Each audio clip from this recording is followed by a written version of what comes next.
Lacrosse was started by the North American Indians, and it was originally known as Bagatwe, the creator's game. The game was initially played in the St. Lawrence Valley and around the Great Lakes by the Algonquin tribe. It eventually made its way out to Vancouver in the 1930s. Robbe Hardnette is in studio with Sekwanee, an accomplished and very successful young player, and his coach and father, Kwakwee. Let's hear what they have to say. I'm Robbe Hardnette with Access TV, and I'm glad that you're with us today. And I have some guests that I want to interview today.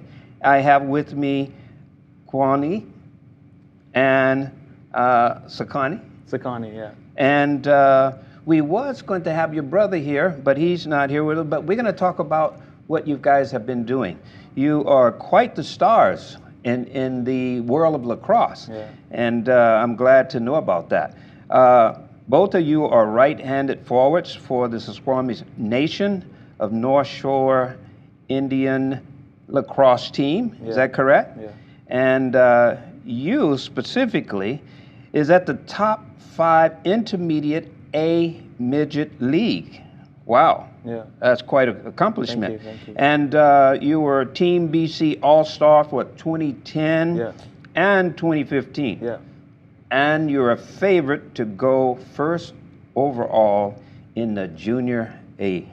Is that correct? Yeah, in the draft, yeah. Oh, man. That's quite a bit. Tell me a little bit about that. I don't know, it's, a lot of people ask me, like, how does that make you feel? And it's, I don't know. It's just, it feels good, obviously, but it's just, I don't know. I don't know. Well, I'm sure it took a lot of hard Yeah. work to get there, right? Yeah, of course, yeah. And I'm sure that hard work actually starts right over to your right. Is that not correct? Yeah, a lot of times going out to the box, practicing, Yeah. and then So you've been coaching these guys, right? Yeah, I've been coaching them off and on throughout their careers. I started with them in their minor league levels, and then Right. I kind of taught them my brand and my philosophy behind the game. And I honestly gotta say, it's become to fruition now by watching them play as young men and being the best.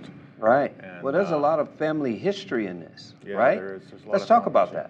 that. Sure. Your great grandfather, let's see, and your uncle. Yeah. Let's go all the way back there because I think it's good to know where the roots began and how we end up with today.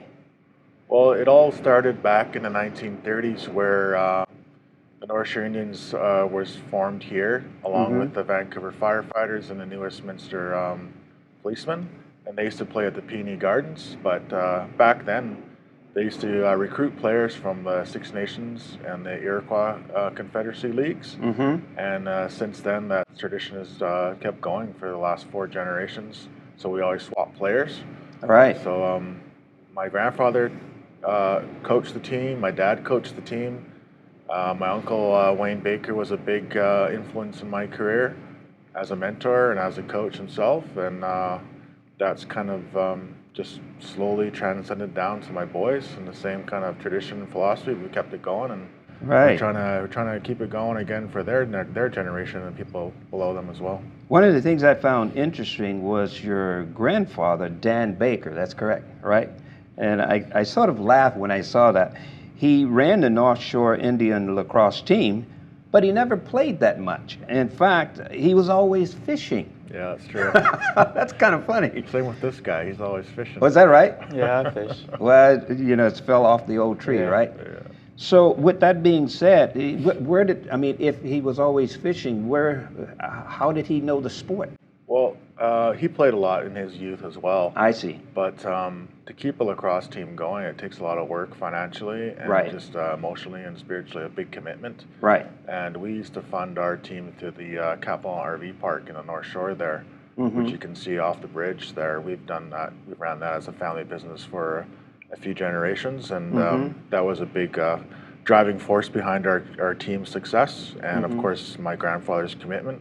Right. And my father did the same thing, and now it's kind of my turn, so Right. we're working on trying to bring it back. Now you started in this. You told me when you were at the age of 3. Is that correct? Yeah. Wow. Now, when you say you started, were you actually aware that you were playing lacrosse, Well, or you just were just doing I something? just had a stick in my hand watching my older brother because he's Ah. 3 years older than me, right? So I'd be at his games and practices with a stick in my hand, just trying to copy him. I see. And then when I grow up more, I just realized what the game actually meant now, and then started taking it more serious, right? So So have you consistently been playing since 3? yeah. Oh, wow. Well, I took 1 year off, and Uh-huh. that was just because of soccer, because I was a part of the Whitecaps residency. Just I that 1 see. year, so I couldn't sign a contract. Actually, I couldn't play any other sport. That was just for soccer, right? So Wow, and so then- that's 13 years Yeah. in the game. yeah. So, Wow. So it obviously paid off because you guys recently competed under 19 World Indoor Lacrosse Challenges Yeah. for the Squamish Nation North Shore Indian Lacrosse franchise. Yeah. And you actually did very well in that. Is that correct? Yeah. We did pretty good. We did better than we thought, actually. So Excellent. I had a lot of Excellent. fun. So for you, was family history an influence for you to get into the game? Just I don't know. I got big names from my grandpa, and just owning the franchise of North Shore Indians. And just having it in my blood. I just feel like it's right to play the game. I don't know. It's just Right. it's like a feeling. I don't know. I can't explain it that much, but it's just I just feel good playing lacrosse. I don't know. So it's just a part of you. Yeah, it's a part of me, I guess. Yeah. So, Dad, how much did you play in that role of making it a part of him? Well, I like to take all the success for that, all the credit. Okay. But you know, it's in our blood. I think it's in our blood, and it shows in his style of play. And I teach him all the tricks that I know when I played all the way up to the pros. And so there's a Now, lot. did your dad do that? He taught me a right with little, you? but he taught me more about the business aspect of it, and how to manage a team and how much it takes. And our family's got a secret recipe on how to win championships, and no one's been able to duplicate that or actually succeed in that. So now, you want to tell me the family secret? No, we don't want to say it today. I can tell you one thing about Okay, good. Let's hear it. commitment. Commitment. It takes a big commitment to do it. Okay. And the rest of it, I just can't tell you. Well, you know what? That's interesting you say that because commitment, as we know, is the foundation of many things. But if you look back when this began, and you look back with all of the trials and tribulations that the community was going through, that must have been hard to have a commitment into sports with all the other things that were being dealt with. How, if you know this answer, how did your father translate to keep that going and to make that a part of you with all of the other things that the community had to deal with? Well, he did it too with a lot of commitment and sacrifice. I mean, it costed a lot of money, but also it's not about the money. It's about community awareness, about identity, and it's about a philosophy. It brings up integrity for a lot of young youth. It gives them something to drive towards and something they want to be. Like when I was coaching, when I was playing as a young man, my dad used to always say, you know what, you could be a drunk for the rest of your life if you want to, but it's not every day you get to be a hero. Excellent. And kids come there, and people come there to watch you be a hero and fight for them.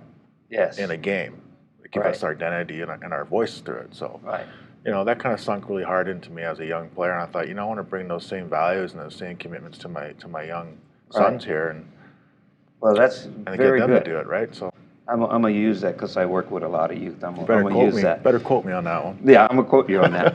So real quickly, back in 1883, a touring team from Canada and a team made up of Sekwanee natives visit Scotland. During this tour, promotional literature was distributed to the spectators, pointing out the benefits of the immigration to Canada. Now, not so much Canada, but when you go out, do you feel like you representing your people and you feel a responsibility? Yeah. Tell me about that. Well, I have just a lot of little kids know my name, right? So just throughout all of my associations I've played with, they come to my games, right? So I don't want to be that kid who's getting too aggressive and trying to fight, I just want to play my game and have respect because it's a respectful game, I think. Excellent, So- excellent. Well, that's good to know. I've had a very good time interviewing you guys. There's so much that we can get into and talking about it. I'm happy to know that this sport is just blowing up. I know we talked about how it's blowing up in New York, becoming like one of the #1 games. So we may just come back and visit. We'll be keeping our eye on you.